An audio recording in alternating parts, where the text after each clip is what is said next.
Isang linggo nang walang pasok ang ilang eskwelahan sa Kamaynilahan at ilang karatig lalawigan. Muling nagsuspindi ng klase ang ilang lokal na pamahalaan at paaralan dahil sa baha at masamang panahon. Kansilado ang klase hanggang hapon mula preschool hanggang high school sa parehong pampubliko at pribadong paaralan sa buong Malabon. Ayon po yan sa Public Information Office ng lungsod. Kansilado rin ang klase sa lahat ng antas sa private at public schools sa Navotas at Obando, Bulacan. Ayon yan sa anunsyo ng Navotas Public Information Office at ng Obando Mayor Orencio Gabriel. Wala pa rin pasok sa ilang eskwelahan sa Valenzuela kabilang na ang Rincon Elementary School, Pasolo Elementary School, Isla Elementary School, Tagalog Elementary School, Coloong Elementary School at Pio Valenzuela Elementary School.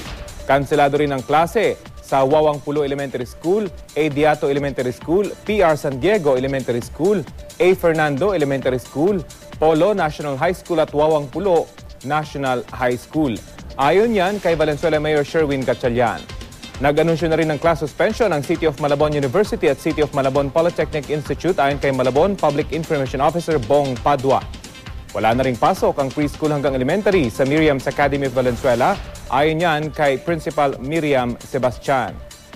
Suspendido na rin po ang panghapong klase sa Pasay City. Sa abiso naman ng DepEd, wala nang pasok ang mga bata roon mula preschool hanggang high school sa parehong pribado at pampublikong paaralan.